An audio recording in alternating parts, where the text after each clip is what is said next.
Hello guys, this is your friend and we are back with a new fanfic. Which is what if Banished Naruto marries Femme Kyuubi council bashing. Part 1. And if you enjoy this fanfic then please press the like button and subscribe to my channel for more fanfic like this. And now let's start the fanfic. 3 days after Sasuke retrieval. As Naruto sat in his prison cell awaiting his hearing for injuring the last so-called Uchiha, he grimaced. Every movement obstructed by multiple seals restricting his movement. With every movement meant pinpricks of electricity would pulse through his body. This was not a waiting area for someone awaiting trial.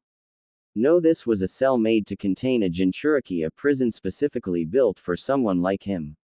Naruto observed as a shadowy figure moving towards the bars of his prison, and he narrows his eyes as he recognized the figure is none other than the ancient warhawk Danzo Shimura.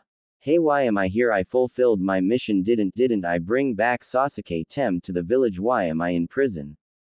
Danzo smirks and answered, the mission was for you to bring young, honorable Sasuke-san back safe and sound. Who gave you permission to break his arm and leg? He even has a number of broken ribs because of you. What do you have to say for yourself, demon brat? Huh, you are nothing but useless space.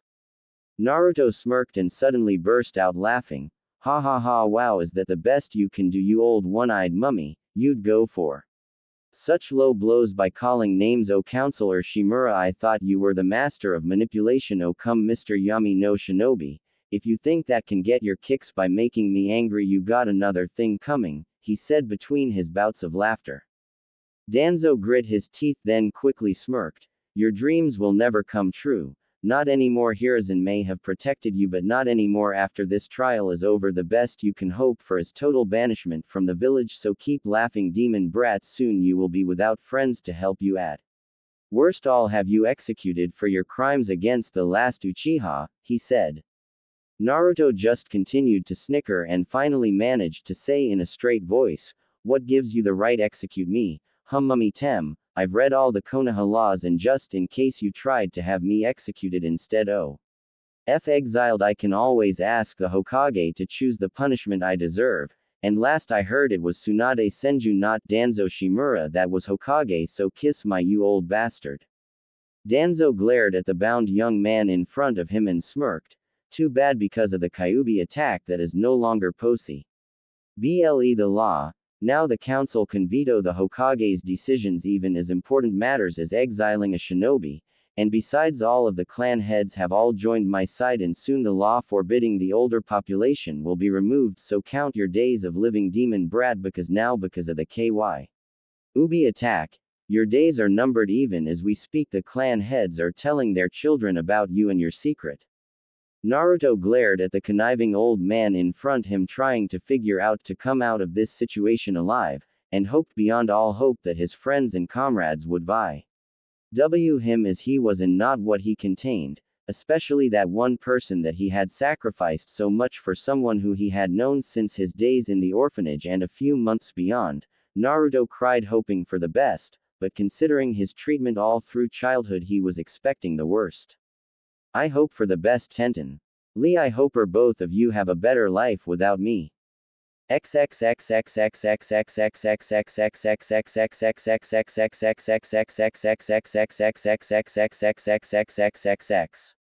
Meanwhile, with the rest of the Konoha 11, minus Sasuke, after they had been told by their parents and families had told them about the Kyuubi inside Naruto, the Konoha 11 were meeting to discuss what was recently revealed to them earlier in the day about their supposed comrade Naruto Uzumaki and his dirty little secret.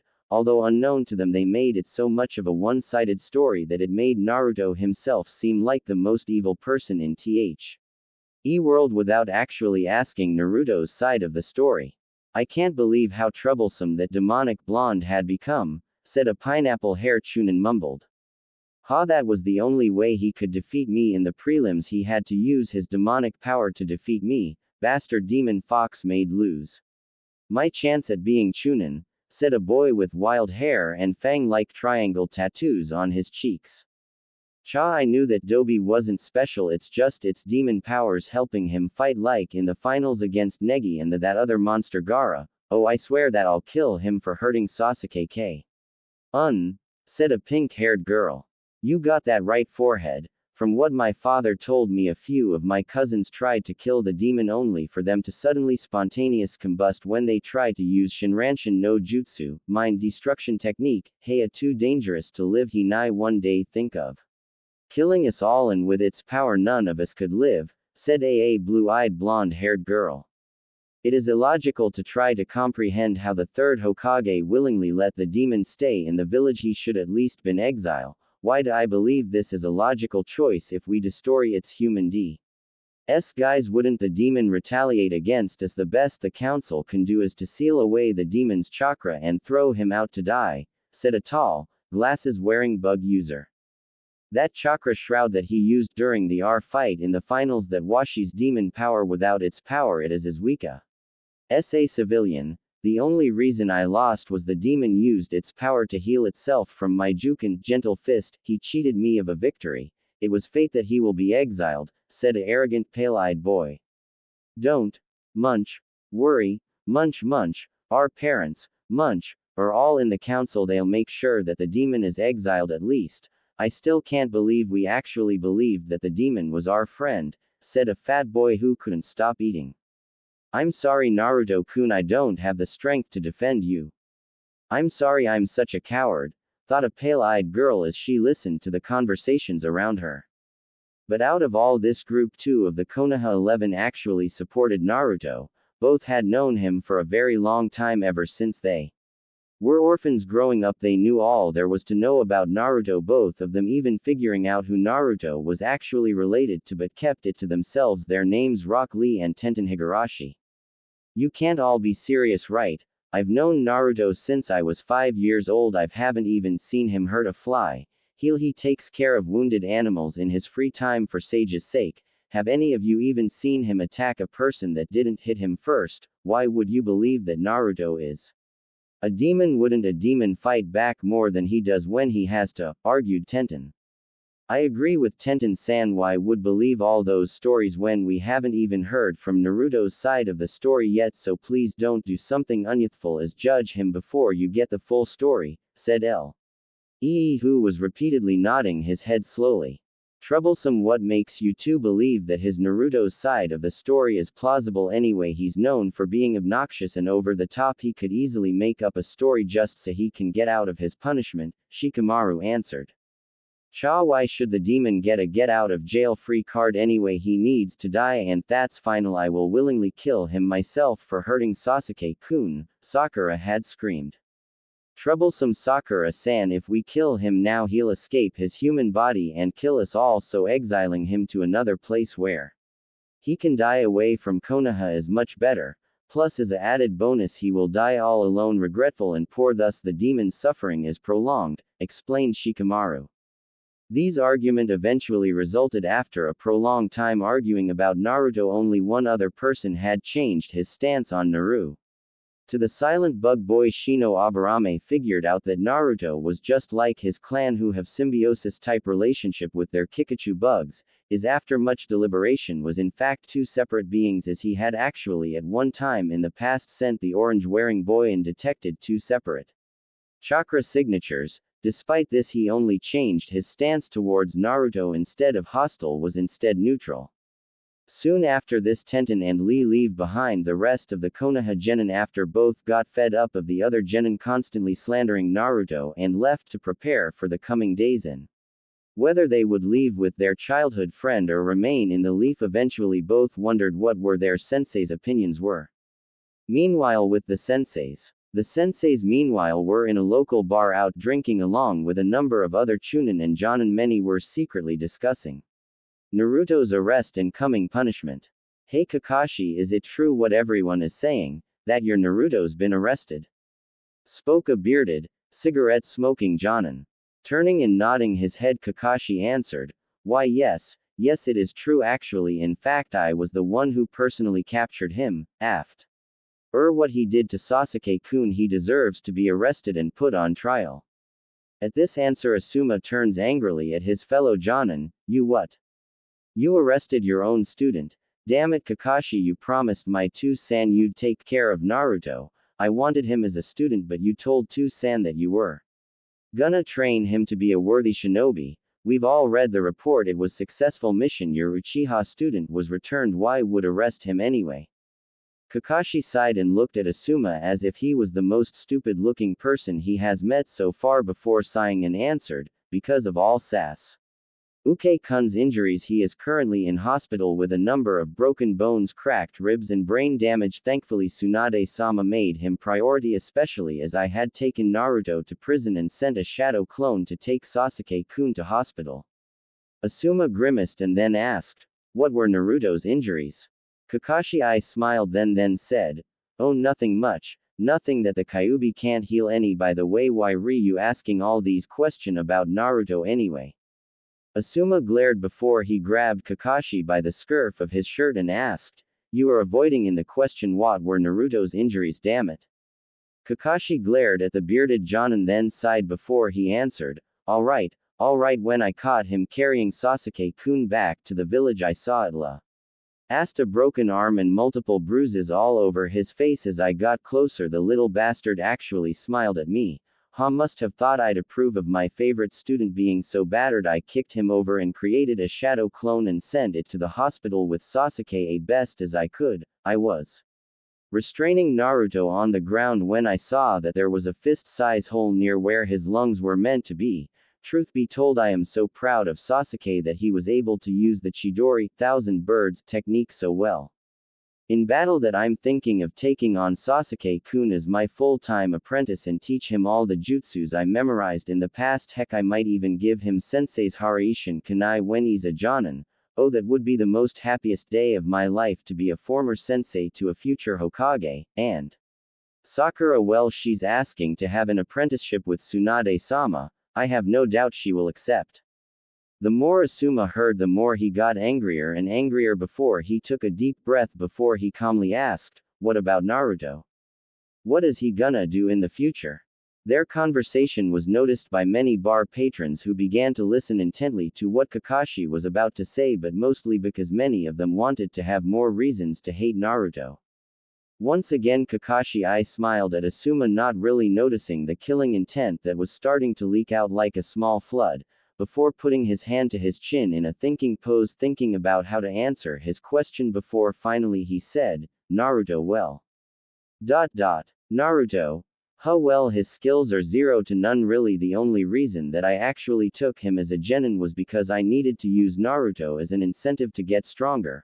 I was really expecting him to get killed during his first C-rank mission after much D ranks and team exercises. I hope that Naruto and Sasuke-kun would be friends and Naruto gets killed, then bam, Sasuke-kun has the Sharingan. Ain't that perfect?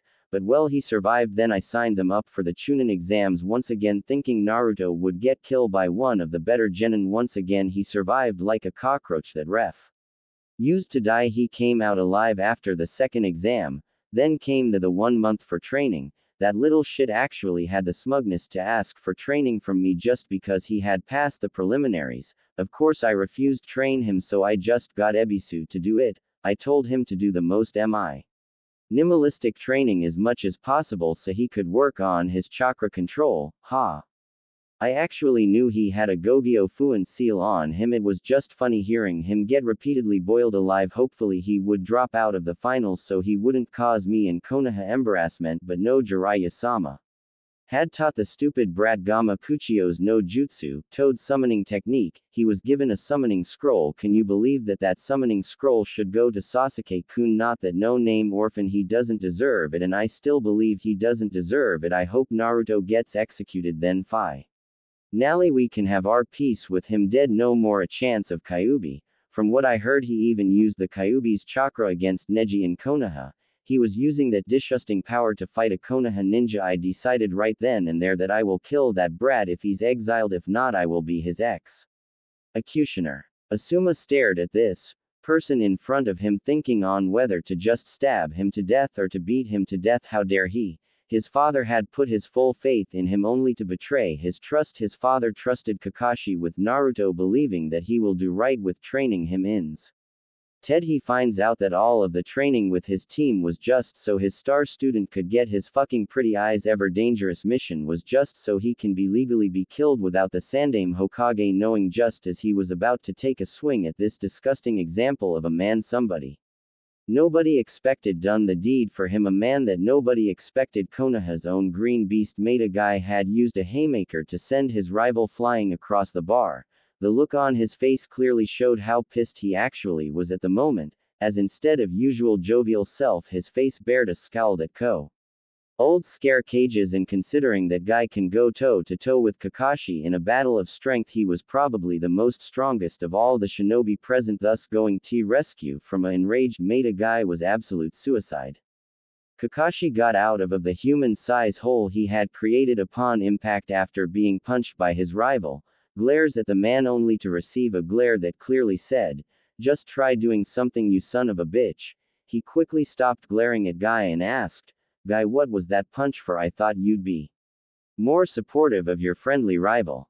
Guy actually growled at that statement before he answered, "I've known you since childhood Kakashi. I know everything that I need to know to defeat you. I know who was your sensei and who he had a relationship with. Because of that I even know one if the most bees T held secret of Konoha.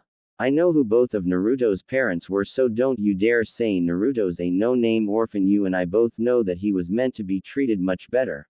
I was one of his mother's gen and I know who she is, and I will tell you my most unyouthful former rival that if she was I've she would tear you limb from limb. The only reason that I'm not gonna say her name is because of the fucking unyouthful law that says we can't say his parents' name in public.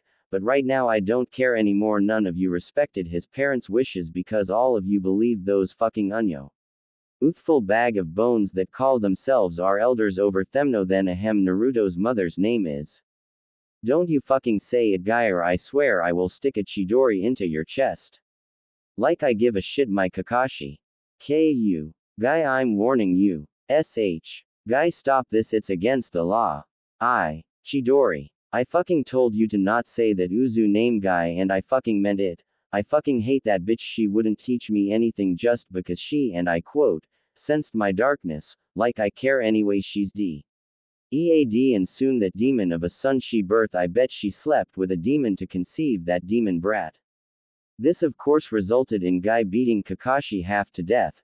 Then a stupid civilian not liking how Guy was supporting the demon brat had attempted to smash a bottle on his guy's head. It did hit Guy already enraged swiftly punched the civilian into a crowd of his friends until suddenly the shout of fight resulted into a all-in bar brawl which lasted 15 minutes. By the time the Anbu had arrived to break up the brawl, the bar that the fight started in had been completely demolished and lay in a pile of rubble, and the brawl had spilled out into the street where even the locals, finding out the reason for the fight, had joined in as well, turning a bar brawl into a full-scale riot. When peace was finally restored, at least 20 shinobi and kunoichi were arrested and another 100 civilians were also arrested in the relation to the riot. When questioned by the interrogators at TI department, they had given the same answer. Guy started it. Maida Guy and Asuma Sarutobi were also arrested, although when the Anbu had found them, Asuma was somehow able to use his high wind Acra affinity to literally create an air guitar and was strumming an awesome solo, and Maida Guy had found a working microphone and boombox, singing while constantly batting away any rioters that tried to attack him while singing the song Welcome to the Jungle. By the they had been subdued. Maida Guy had severely injured a number of Anbu through head injuries because of Maida Guy using the microphone stand he was using as a bludgeon against arresting Anbu, while Asuma caused a few cuts and bruises due to Asuma somehow channeling chakra through his air guitar. Whenever he'd started strumming, it would release chakra blades and balls of wind in random directions, hitting anything in its path. Now many would ask, where the hell is Tsunade-sama when you need her? In truth, she herself is incapable of calming anyone down because due to unanimous vote by all THR Council, Tsunade was impeached for giving permission to kill the last Uchiha and was actually currently under house arrest. Flashback: the day Tsunade Senju was meant to return to her Holage duties. As Tsunade was on her way to the Hokage mansion to rest to prepare to do her Hokage duties, thinking of one Naruto Uzumaki, she was expecting him to come to the hospital after the Sasuke retrieval mission, but she had not seen him 2 days thus after she was going to call Kakashi to inquire where Naruto was when she was informed that she had been ordered to attend a full village meeting concerning village security. How dare they? She was the Hokage, the leader of this village. The council has no right to her around. Oh, she's gonna beat the shit of counselors for this. She was about to walk into the council room when she heard the ending of a discussion. Meanwhile, in the council room, so we are all agreed then the demon brat will be punished for harming Uchiha-sama and Kakashi will be rewarded for rescuing and arresting the demon brat, said one voice. What about Uchiha-sama? Shouldn't he be rewarded for attempting to kill the demon brat, said a voice from one of the female counselors.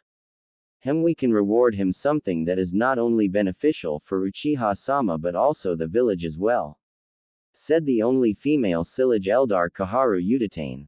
At this Danzo gave them the answer. How about the CRA, Clan Restoration Act, complete with anything in the village he wants, like for example, the 4th Hokage's mansion? It's empty, no one's living in it, and he'll be happy for being given a former Hokage's mansion. This suggestion was met with cheers and many nodding heads.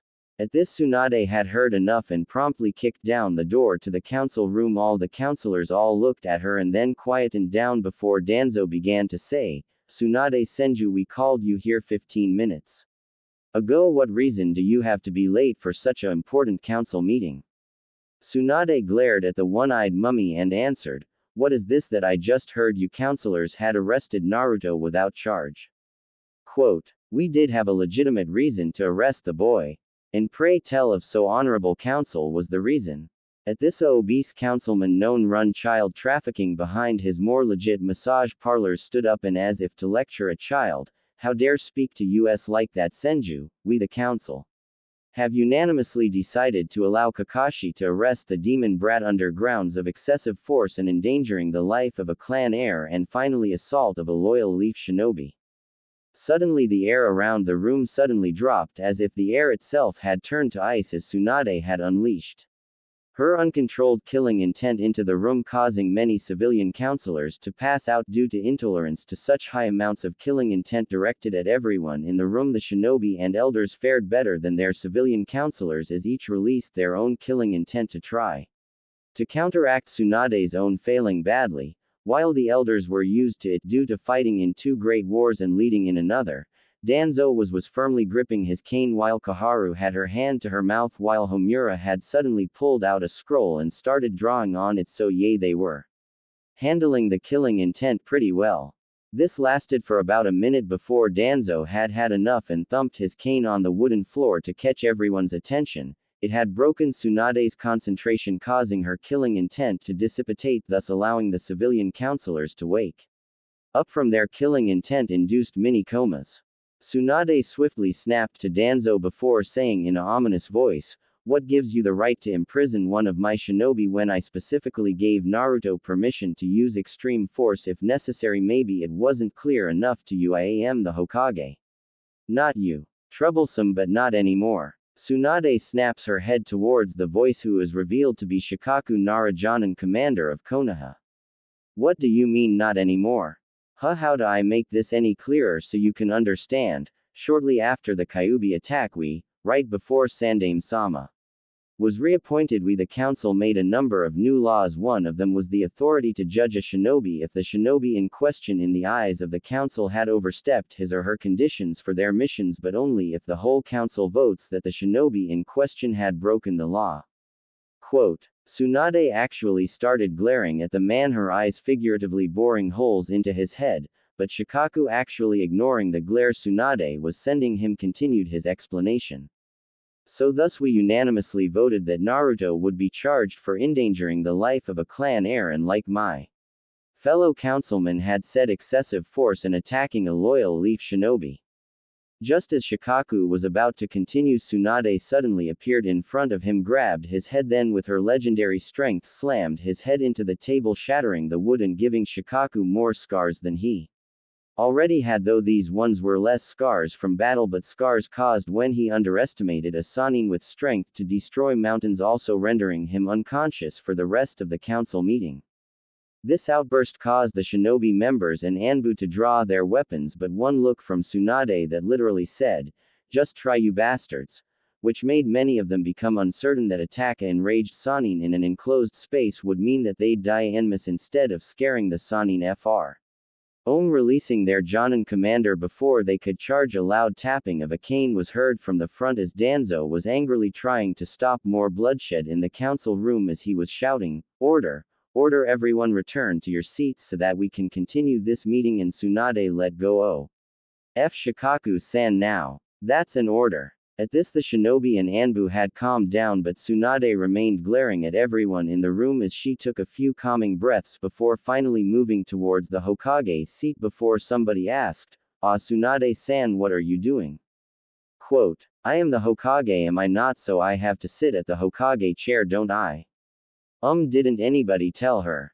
Tsunade stopped and looked around once again before she said, "Tell me what?" Everyone in the room looked at each other trying to see who would be the one who would tell her the news. Unsurprisingly singly enough, one of the elders decided to say it. Homura, who pushed his glasses up and turned to Tsunade and said, "Another law we passed was the authority to impeach a Hokage who we as the council believed was doing a unsatisfactory job, but also if our authority as the council is not consulted abo. Especially for extremely important missions such as the Uchiha retrieval mission. When you gave the order to use excessive force, you passes the boundaries we the council approved the Hokage to take, so at this moment, Tsunade-san, you are under house arrest, meaning you can receive visitors but you see and leave your home until we the council say so." Tsunade nodded grimly but slowly, not believing her sensei had allowed the council to literally, in her opinion, turn the formerly esteemed position into nothing but a figurehead position. Then suddenly something dawned on her. During my house arrest, who will be the Hokage? All of the counselors all turned their heads towards one man, Danzo Shimura, who grinned like he had won 1,000,000,000 yen in a lottery.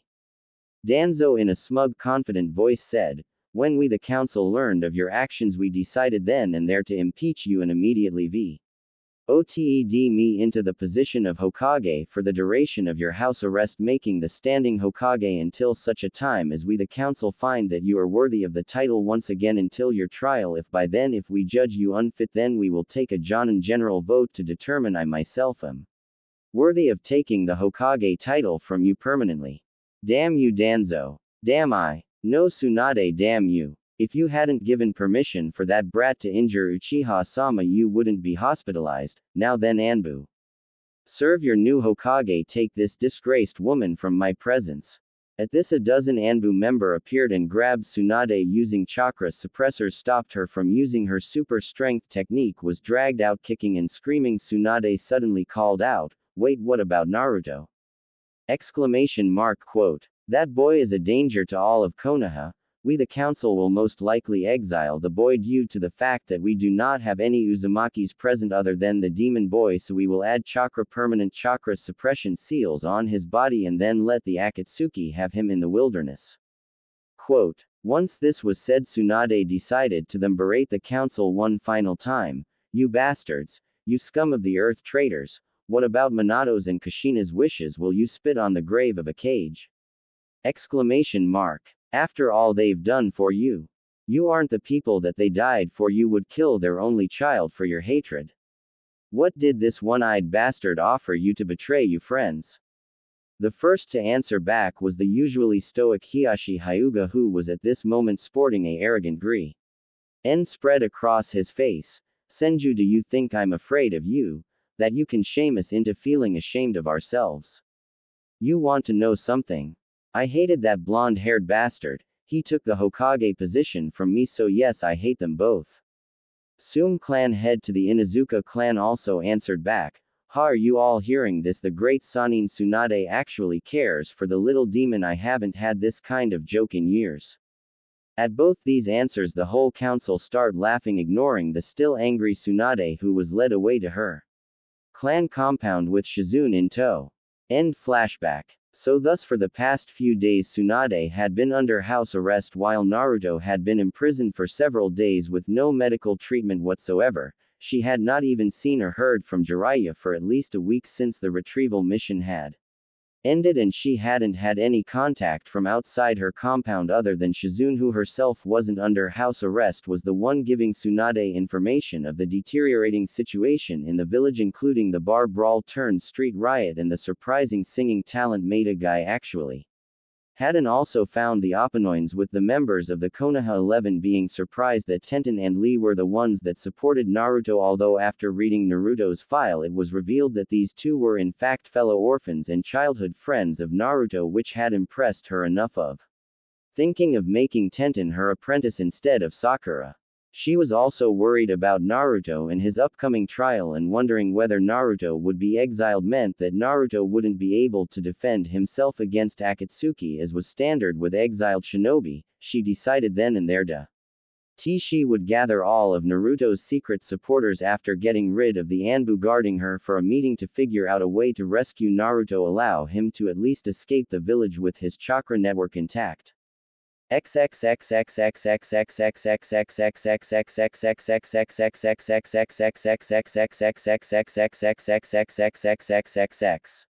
One week later, after successful Sasuke retrieval mission, Naruto's prison cell. During the last few days, Naruto had been visited by most of the Konoha 11 who had shown their way of showing their appreciation of his efforts.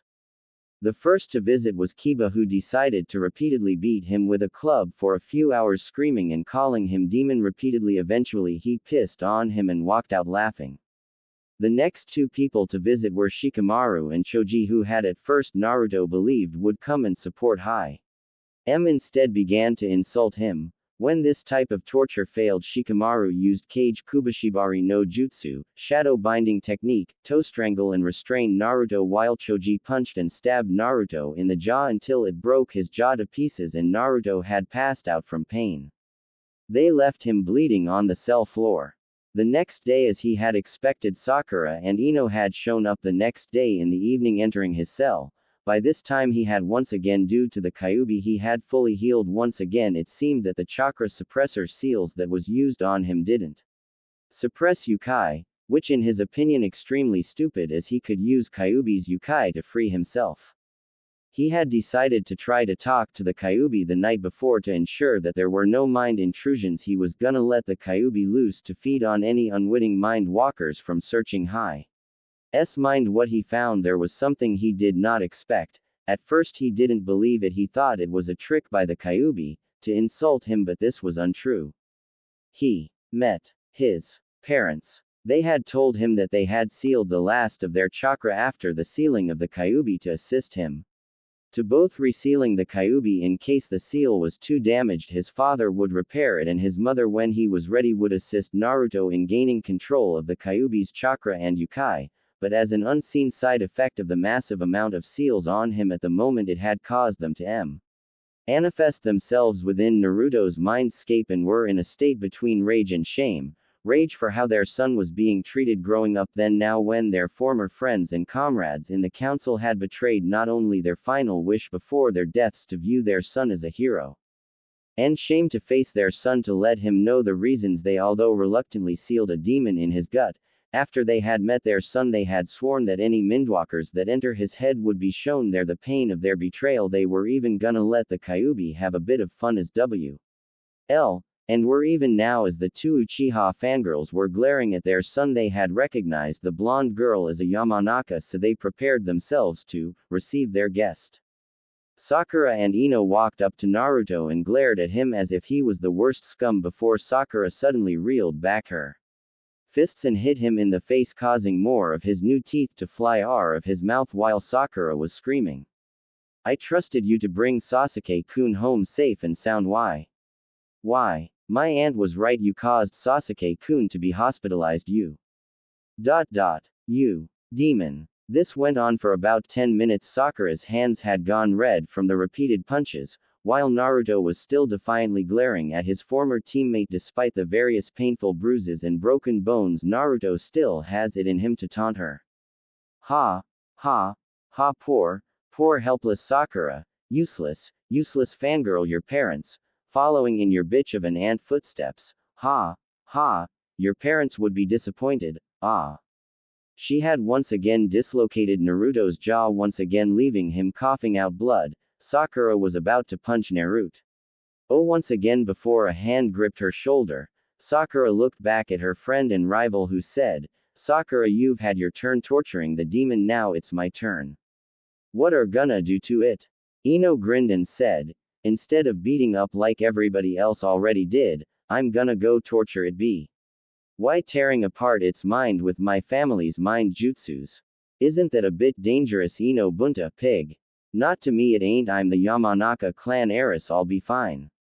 Before they could continue their conversation, Naruto interrupted, "Ino, I really hope you're not thinking of entering my head, because if you do, you are seriously gonna regret it.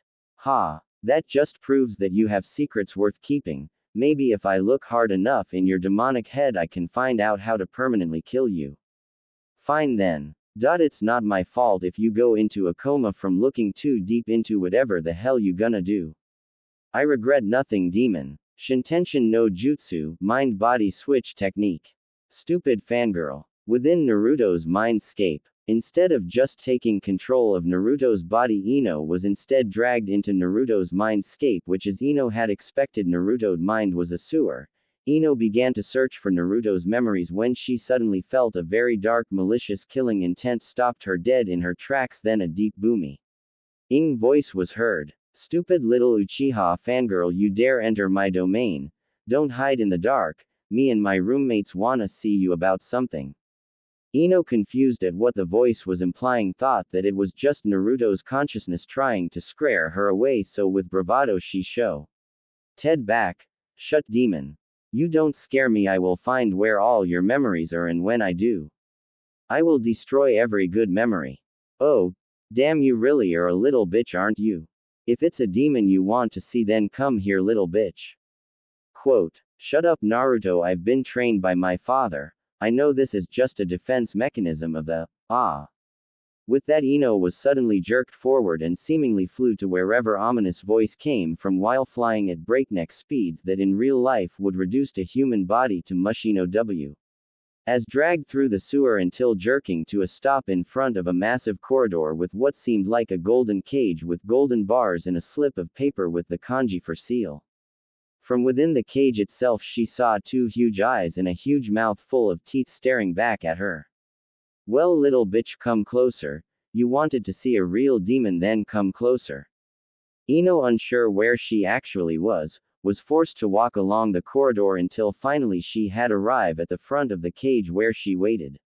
"Well, what did you want to talk about, duh?" "Ah." As a huge orange paw landed near her, while against the bars of the cage was a huge red fox with an enraged expression on its vulpine face. "Curse you, bitch, and your traitorous clan. Your clan and the other traitor clans ruined the peace my father created. Because of you, most of my family is dead or imprisoned. And for what? For greed. For jealousy. If I ever emerge from this cage, you little bitch, I swear I will use you weakened bones as toothpicks. You all threaten one of my last known relative, and you think I'd let you? I swear on my father's blood I will wipe you and your blood and all the blood of the traitors. If Naruto is executed, I will wreak havoc. I will finish what I started all those years ago. And this time no Yondaime, no Samdame to save your asses.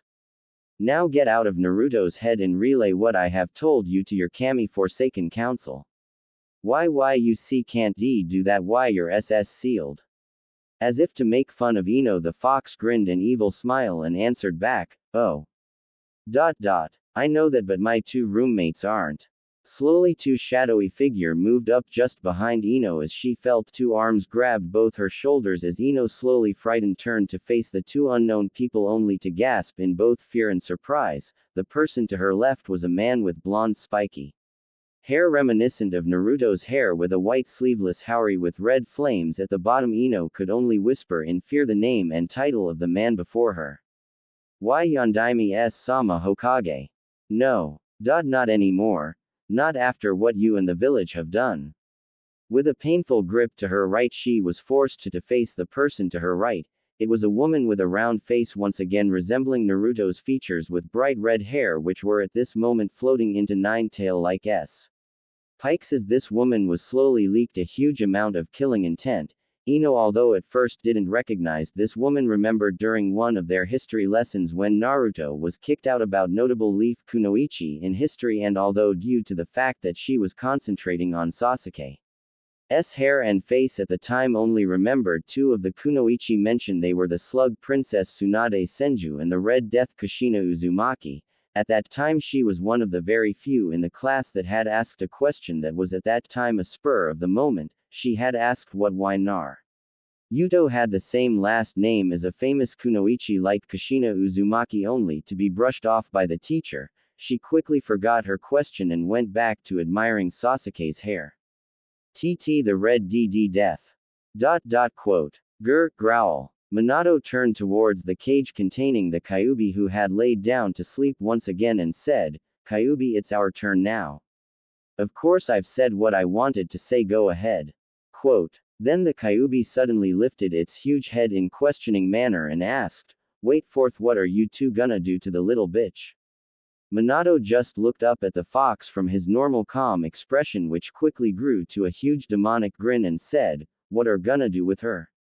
We will make the little bitch feel Naruto's most traumatizing memories. We're gonna break her mentally by forcing her to be in Naruto's viewpoint, especially the ones that involved her father. We shall make her feels Naruto's pain.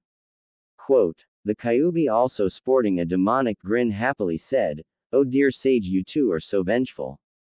I love it. Couldn't have done something more fucked is what you two wanna do. Yes. We know. Minato turned back towards Ino and Kushina and nodded and quickly performed a seal-less Shunshin no Jutsu body flicker technique, with Ino in tow. The nine-tailed demon fox opened one of its great eyes and snickered. The fools in this village, they had given my family the chance to escape this forced bondage after so long. Maybe I can finally help my remaining family finally return home. I want to come home.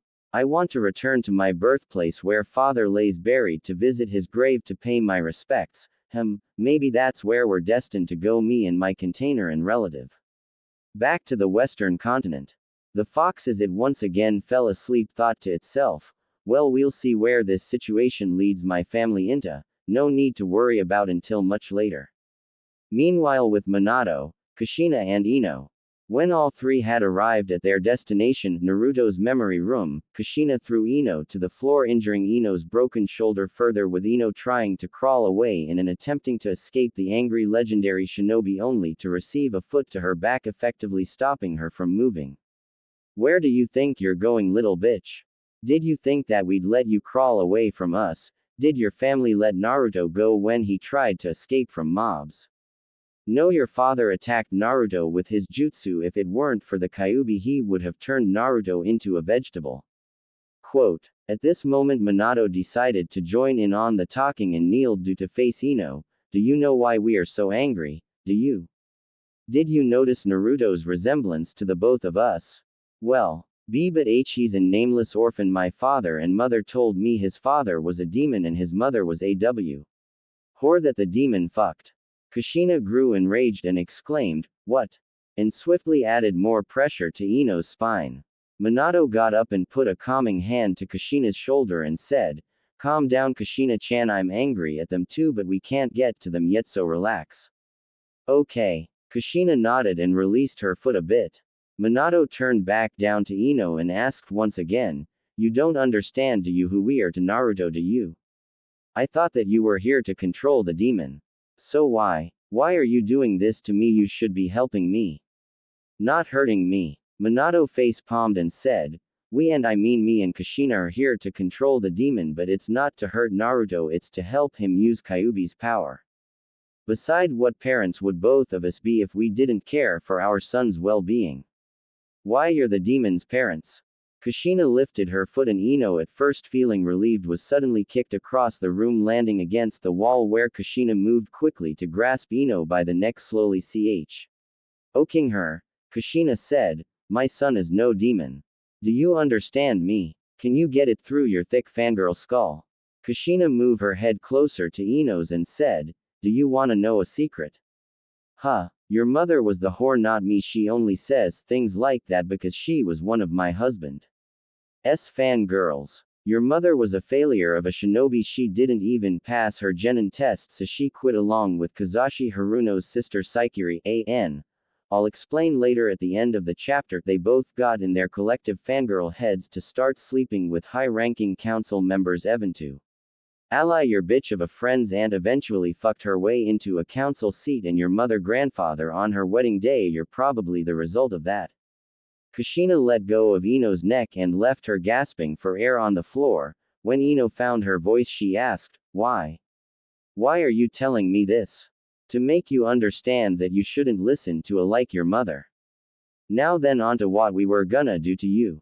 Ino looked at both of them nervously before Minato answered, "We are gonna force you to relive Naruto's worst moments in his life. You will experience every rock, garbage, fist, and feet that had ever injured our son. You will feel all his emotions that he felt, his despair, his loneliness. You will feel every attempt to end his life with his own hands. You will feel yourself being burnt alive on his birthdays. You will feel his betrayals of those he was meant to trust. We shall show you who the true demons are. Every night when you sleep, you will remember every second of it.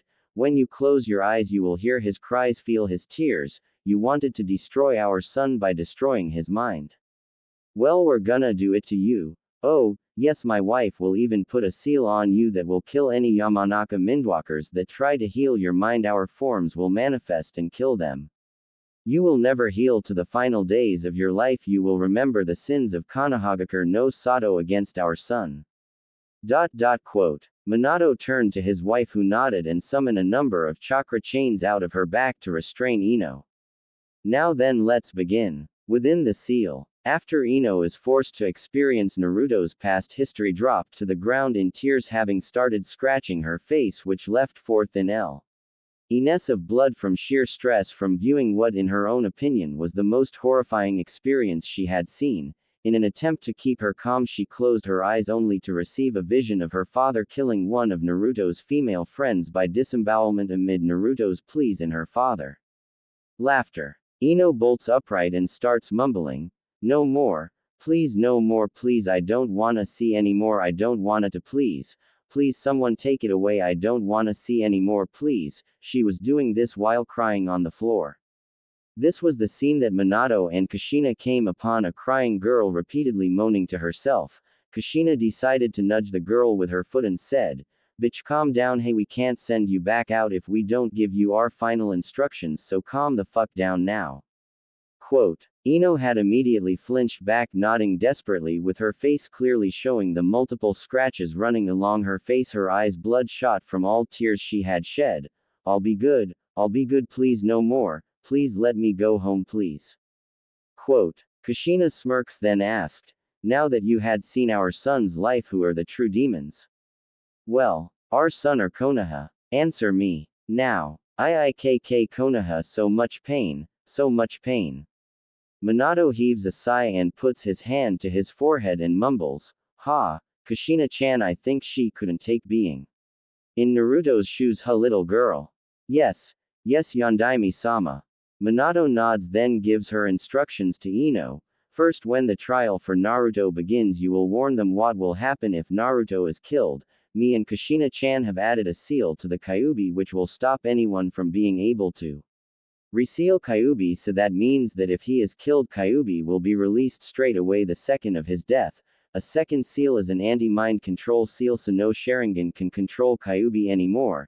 It also means that he won't have areas on to attack anyone after the Kyuubi destroys Konoha for all its sins they have committed against our family. Tell this to your council. If Naruto dies, Konoha will be destroyed. Not one person will survive. All will die. Even the women and children will be killed. Not even the animals will survive. By the time it's over, Konoha will be reduced to a crater of melted glass.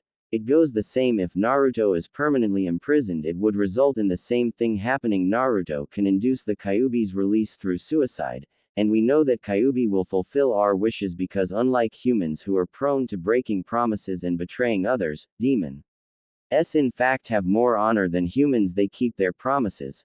They value children. Demon or human, all children are precious to them. They would never purposely hurt a child. So now get out and stay out. Only Naruto can release you from your nightmares. Quote, why yes why Yondaime-sama. At this Ino felt herself getting dragged away. She was ejected from Naruto's mindscape. A looming shadow is seen behind Minato and Kushina in the shape of the Kyuubi, which caused both Minato and Kushina to turn around and face the massive nine-tailed fox, who was looking at them with an amused look on its face. Ha, good riddance to traitorous trash. If that little bitch had stay around here any longer, I would have eaten her, child or not. Kushina nodded her head and answered, yup, now that the brat's gone, can I start using your real name again, Oji-san, UNCL? I don't see why not. Both of you had earned the right, though your son still has to prove himself to earn that privilege of knowing my real name. We have full faith that he will earn it and work hard to know. Quote, the Foz agreed with them with a vulpine grin and then said, now say my name loud and clear. Both Kushina and Minato nodded at the same time and loudly exclaimed, Kurama Oji-san.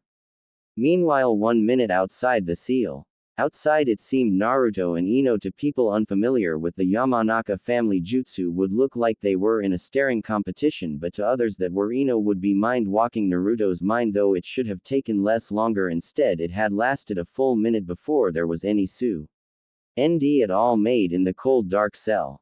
Finally, it seemed that the jutsu had finally come to an end, causing Ino to slump to the ground exhausted, causing Sakura to panic and waving her hand to fan the moaning Ino. With the breaking of the jutsu had also freed Naruto, who was, instead of losing consciousness like Ino, was shaking his head to get rid of the drowsiness as if he was waking up from a nap. Naruto looked around his cell, spotting the downed Ino and the frantic Sakura, causing him to smirk at the fangirl duo, slowly giggling, eventually turning into a full-blown laughter. Ha ha ha ha, I told her that she shouldn't have went into my head. He moved his head slightly to face the now conscious Ino and asked, hey Ino, how was your walk? Did you learn how to kill me yet? Or, did you learn something else? Something you'll never forget? Come on, you can say it, can't you? Tell Sakura to kill me, go ahead, do it. Tell her what you learned, tell her my secrets. Sakura, angered at Naruto's taunting, drew a kunai and attempted to stab him, only to be stopped by Ino, who had grabbed her arm and stopped forward thrust. Ino had a pleading look on her face as she quietly said, Sakura, please don't. You have no idea what such a bad idea killing him is gonna become if you do. I need to warn my father and the council. Sakura backed down and had a puzzled look on her face and decided to ask what Ino meant. Warn them? About what? Ino lowers her head, remembering Naruto's memories and the warning by his parents. To her, if Naruto dies. Konoha will fall. What do you mean by that? I can't tell you, I'm forbidden. By who? Please Sakura, I can't tell you, just believe me, do not hurt Naruto or everyone in the village will regret it. Quote. Sakura humphed in frustration and nodded. Alright then, fine, have it your way. I still don't believe you though, the demon must have messed with you head. Sakura, if you found the things I know, you'd feel ashamed about. Naruto being imprisoned isn't the worst that has happened to him. Quote. Humph. Alright, let's go tell your dad about it, then he'll decide what to do with the information. Ino briefly closes her eyes and receives a vision. A child starving in ragged clothes, staring, lying in an alleyway, most of his body covered in snow, his face pale from hunger. He thought of Somethi. NGS he wished he knew, and his final thoughts. Ka-san, mother. Tu-san, father. Would you have been proud of me? Or would you have shunned me like the rest? I'm going to die. Is this how it's like to die? It's so cold. The boy clenches his fists and starts to cry. Damn them. This fucking village, those fucking villagers, and those twice damned shinobi, damn them all. I wanted to be Hokage, a shinobi, a father.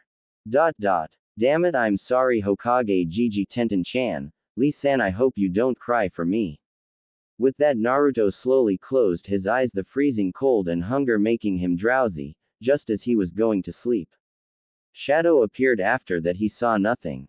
Inoshia's snapped open after her vision to find that Sakura had left her behind and Naruto was looking at her curiously. For a short while neither spoke before Naruto spoke himself. I know what was happening to you, so this was their punishment to forever. Remember all of this village's sins and stupidity. Ino, instead of saying anything, stood up and headed for the cell door. Just as she was about to leave, Naruto called out to her, "Hey, Ino, do you hate this village? This its betrayal and its stupidity. Do you hate your parents?" Ino momentarily stopped and turned her head and slowly nodded in answer. "That's all I wanted to know. Remember, give the council my parents warnings, or by the end of the week. Or there won't be any mercy on Konoha.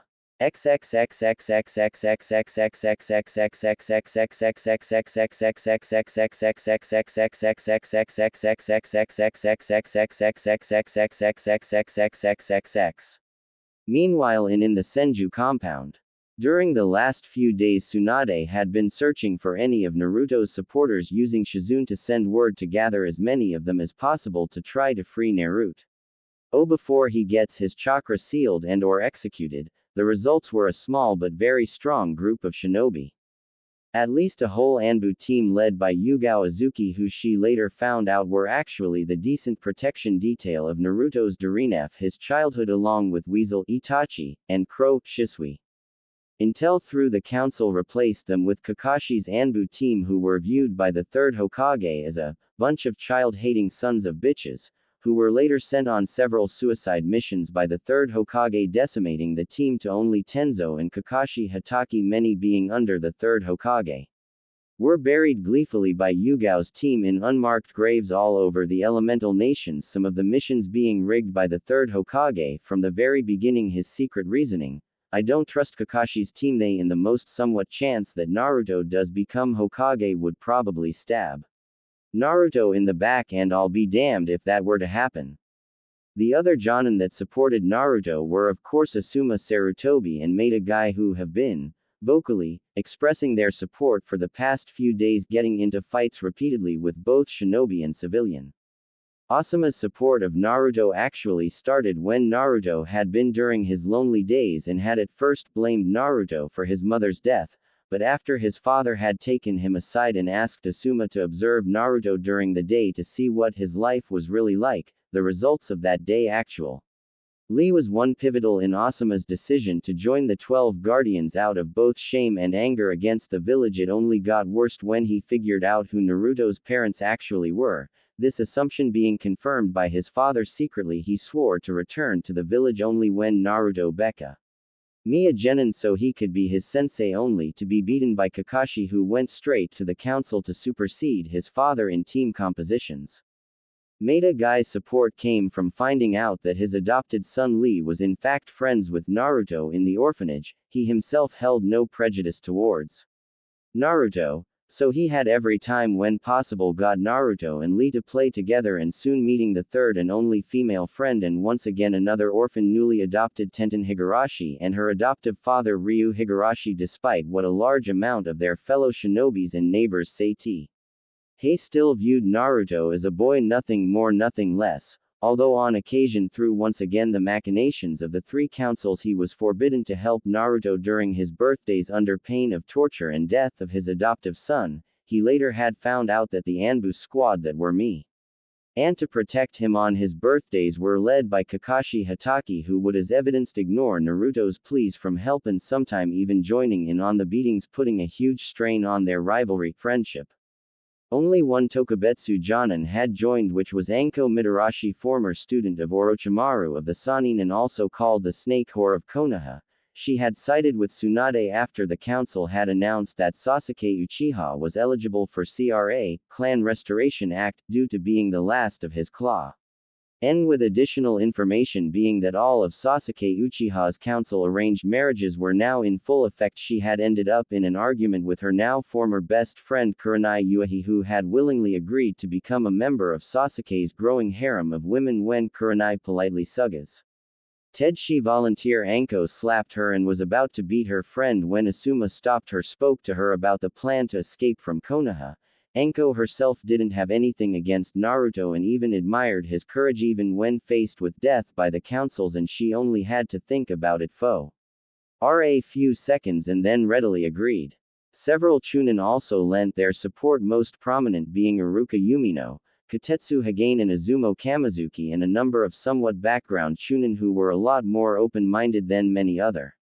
Sadly, only 2 of the Konoha 11 were in support of Naruto. These were 2 longtime friends and fellow orphans, Tenten Higurashi, adopted daughter of a blacksmith, Ryu Higurashi, and Rock Lee, both having sworn an oath to one another to support each other as family. Tsunade had expected Hinata Hyuga to see Ome in support of Naruto. Instead, she had learned that her father had put under house arrest and attempting to negotiate an arranged marriage for his daughter and Sasuke Uchiha, with the civilian council attempting to do the same with Tenten Higurashi, but fortunately Ryu Higurashi had told the council to go fuck themselves, although they kept persisting, using threats and outright assaults to get him to agree, only for those thugs sent to intimidate him being sent home with smashed in ribs or coming home in body bags. Got his point across, he'll die first before he forces his adopted daughter into AF orc marriage. Along with this was the grandson of Hiruzen Sarutobi, Konohamaru Sarutobi, his 2 other friends choosing to side with their grandparents, Udon Mitokado, grandson of Homura Mitokado, and Moegi Udatane, granddaughter of Kaharu Udatane, both being quite young, had been easy to manipulate, causing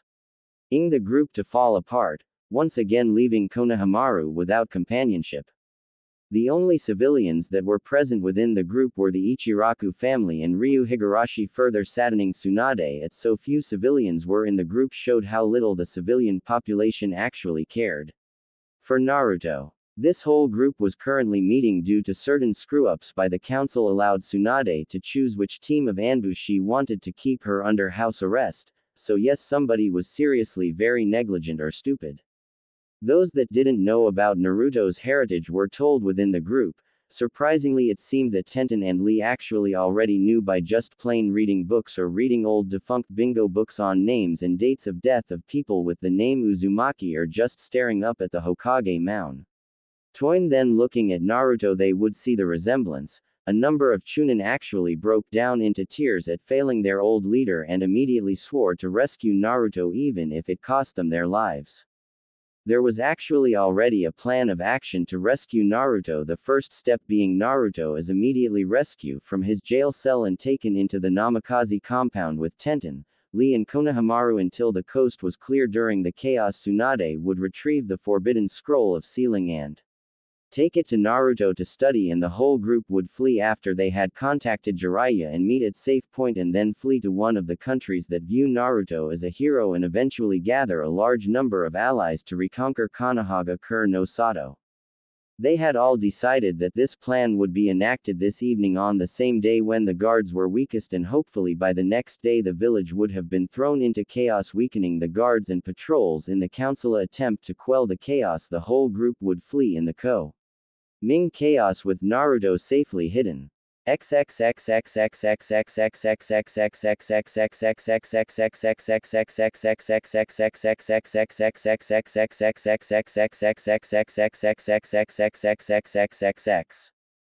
the council room after Ino and Sakura's visit to Naruto's cell, the whole council had been gathered at the urgent request of Ino Yamanaka concerning village security. Many believed that she had finally found out a way for them to permanently kill the demon, so of course everyone came to the council room running excitedly despite preparing feasts after the demon was executed or exiled. When the council members arriving saw Ino Yamanaka and sitting solemnly in the middle of the council room alongside a annoyed-looking Sakura Haruno.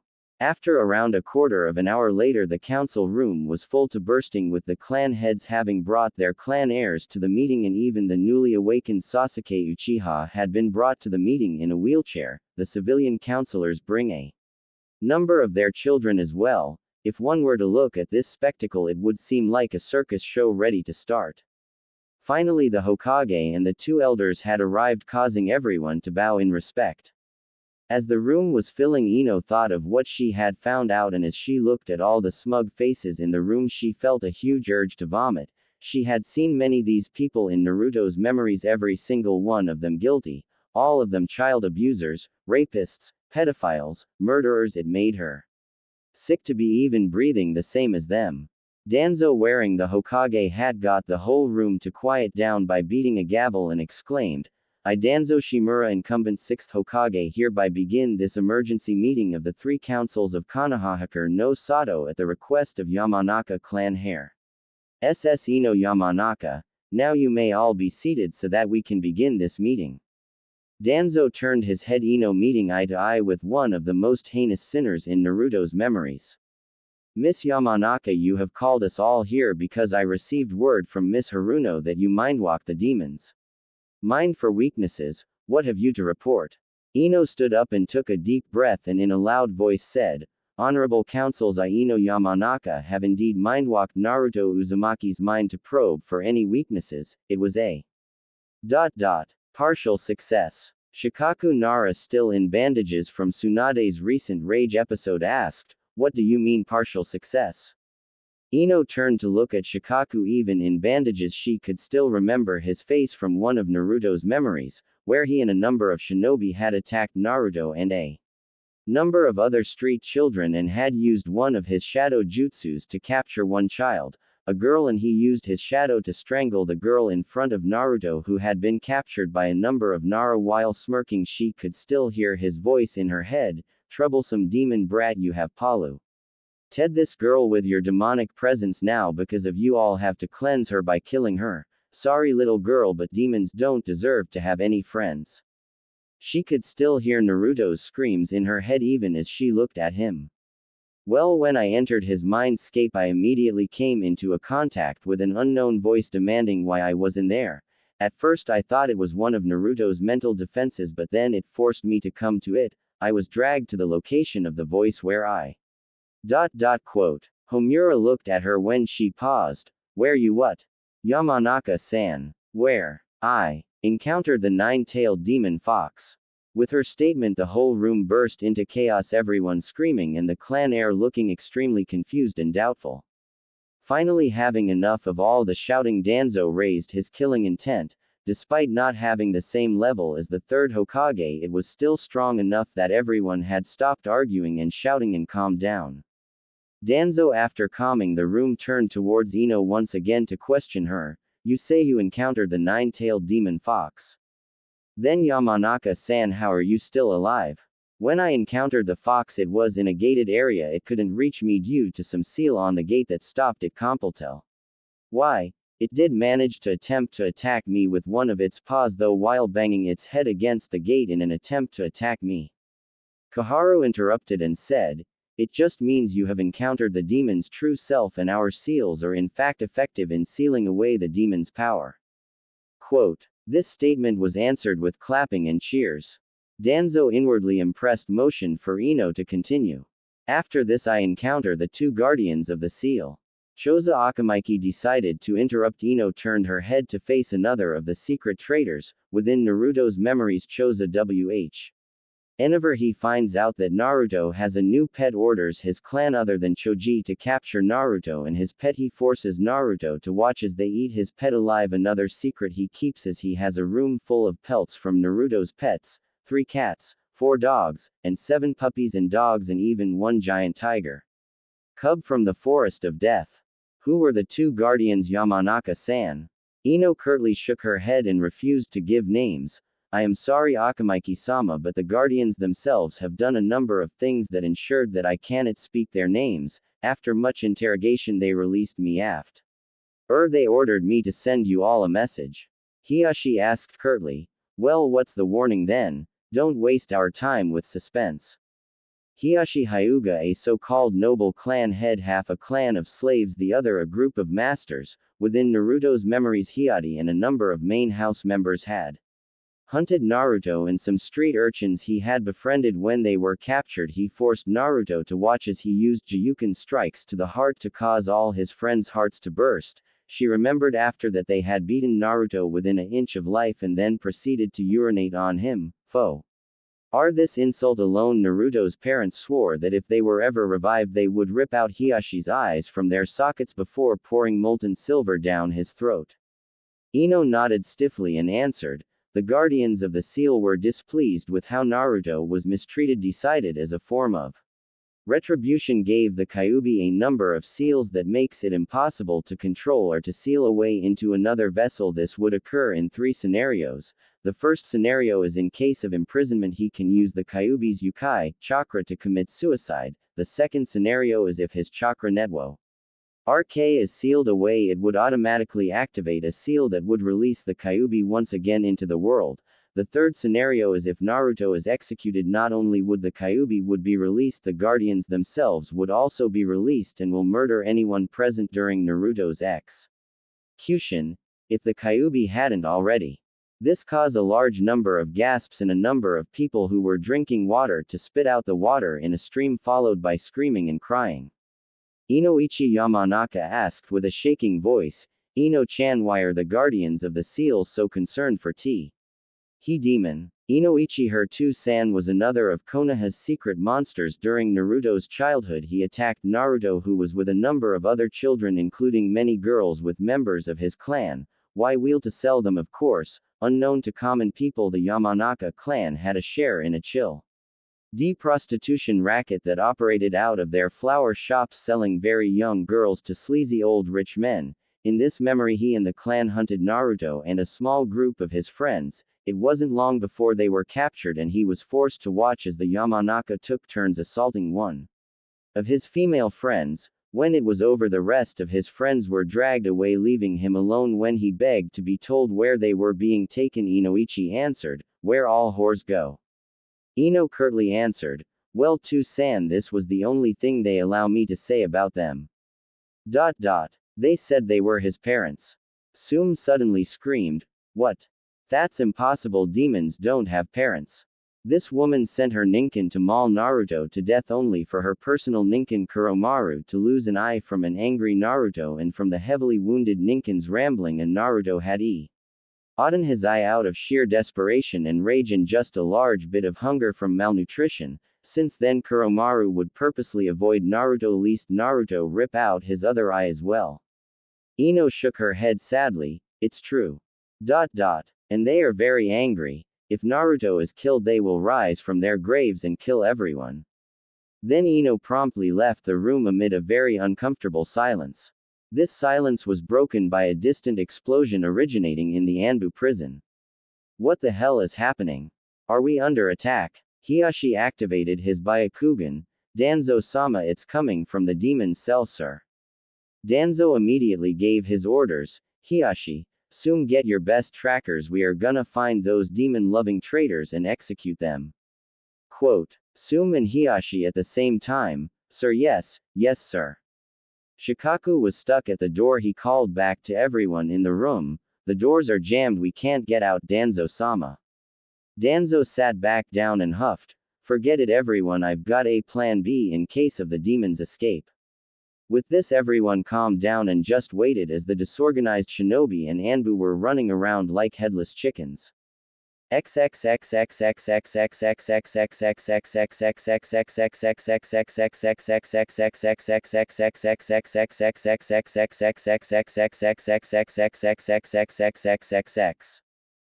minutes before the explosion, Naruto was meditating in his cell when he heard a commotion outside.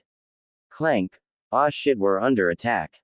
Hurry. Someone send word to the Anbu, we need to." "Ah, shink. Shit. We can't hold them. Somebody get to the demon's cell, kill it.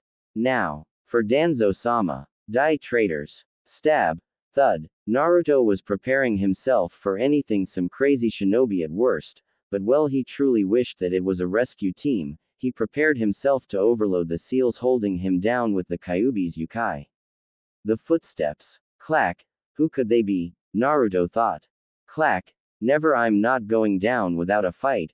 With determined look he mentally began to destroy the seals holding him down. Clack. Damn it, just a little more. Silhouettes of a number of people just beyond his eyesight caused him to increase his efforts to free himself. Is that any way to say thank you to your rescue team, Naruto-kun?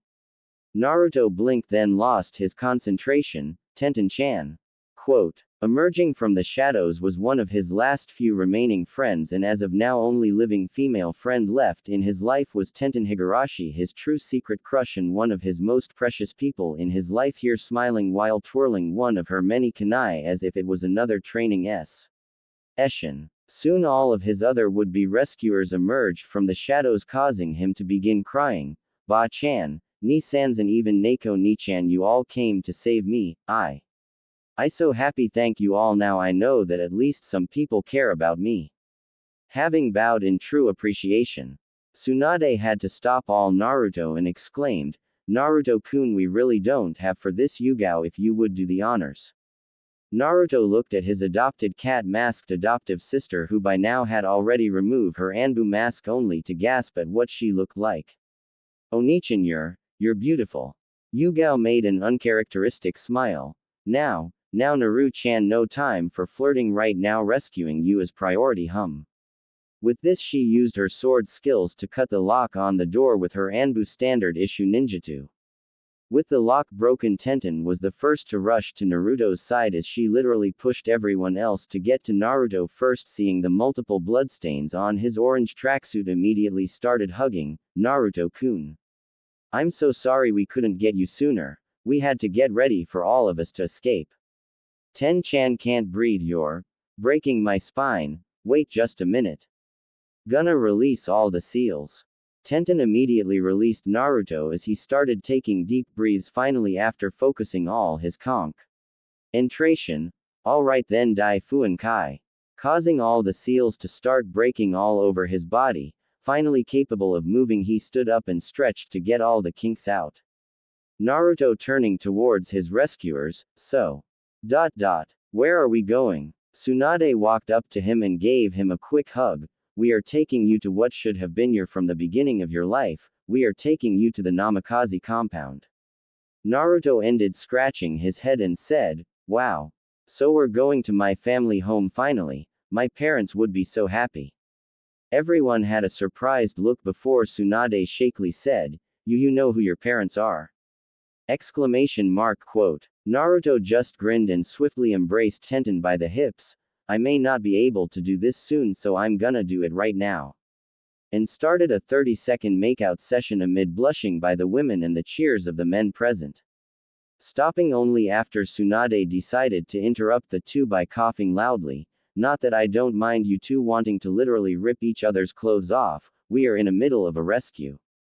Naruto embarrassed scratch his head while Tenten blushed, hehe. Right, sorry. Turning back toward the other shinobi, Tsunade gave out her orders. Alright everyone, place as many explosive tags all over the walls, make sure that nothing is left of this place. Yes ma'am. Quote. After less than 3 minutes all of the tags had been placed, the whole team was fleeing the area where the Jinchuriki cell was. Boom. Naruto turned back around and laughed, good riddance. Several minutes later, in front of the Namikaze compound, Naruto and the rescue team had after several minutes arrive at the front of the Namikaze compound after receiving mental instructions to put his blood on the Uzumaki symbol on the gate, which acted as a blood seal and preservation seal. At the same time, the gate had opened to a overgrown garden which must have during his parents' lifetime been beautiful. After making their way inside, once again due to a blood seal on the door, everyone was ushered to the lounge room area to discuss further planning. Tsunade sat on a couch and looked at everyone. Alright, good job everyone, the first phase of the plan was a complete success. Now the second phase of the plan is to wait until tomorrow as everyone gathers what they want to bring along on our exile. I have also received word that Jiraiya will be meet us at Kanobi Bridge in Kusagakure. Alright, here what we'll do, Naruto, I want you create as many clones to gather everything in this house and everything, understand? Naruto nods his head rapidly in understanding. Good boy. Now Tenten, because you and Naruto seems hell-bent on ripping each other's clothes off, you'll be inscribing storage seals all over Naruto's body for all the things in this house. Oh, and don't faint, Naruto has to be but when you put on the seals. Tenten blushed and nodded her head as well. Tsunade turns her head toward Rock Lee and Konohamaru. You two will remain here with Naruto and Tenten. We're gonna seal the compound from the inside so no one notices that you are in here, okay? Tsunade turns back to all the other shinobi, everyone else stay low until we leave tomorrow, understood?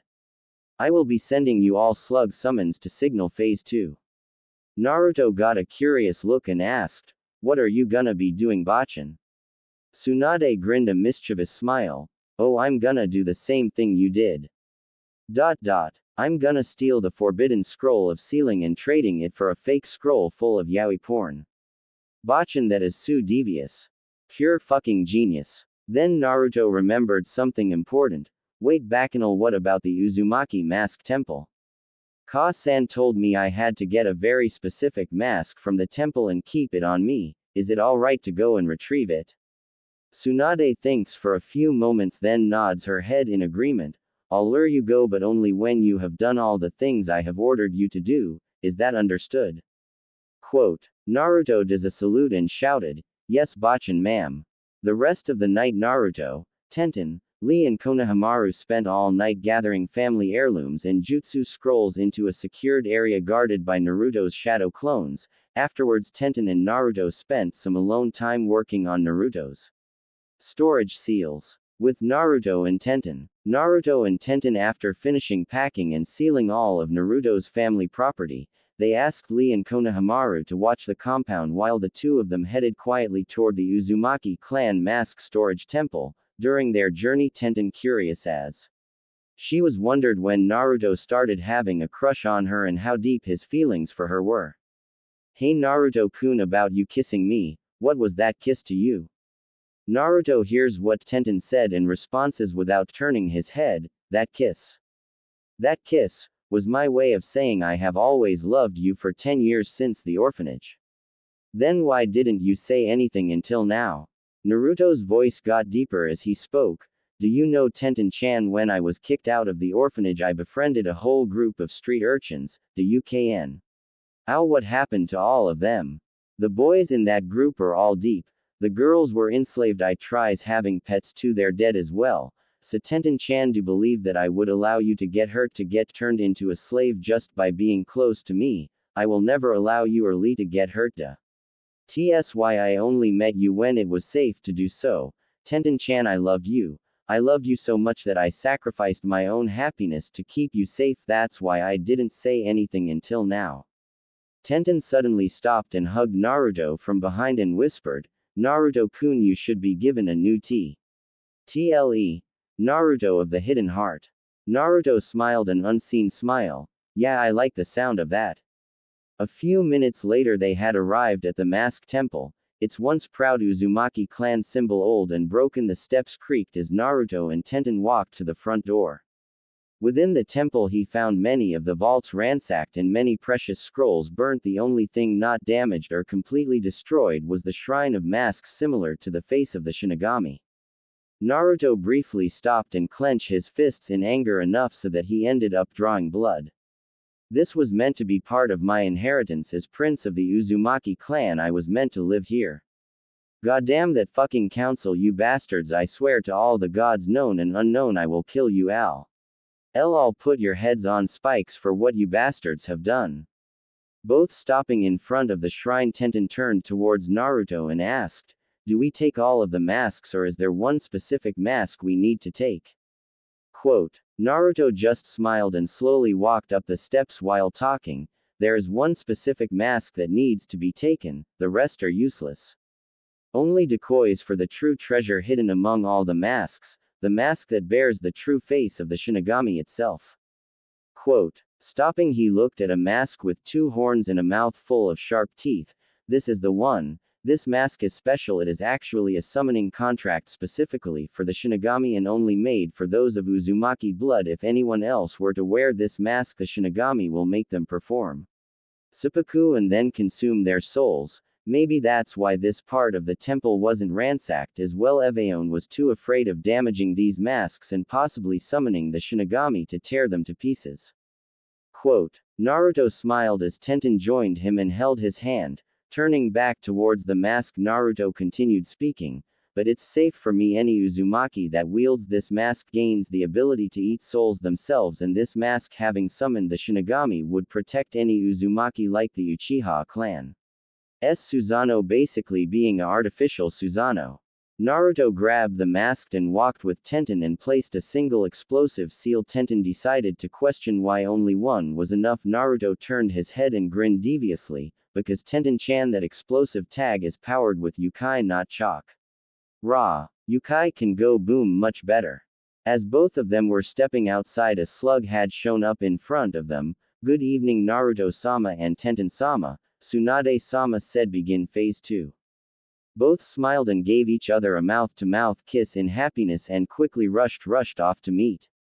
At the gates, with Tsunade. Tsunade, at the same time as everyone of her loyalists were preparing for a prolonged exile, she was packing all of her clan scrolls along with the recovered forbidden scroll of sealing while she was waiting for Jiraiya's reply through Messenger Toad to coordinate when the Y can escape.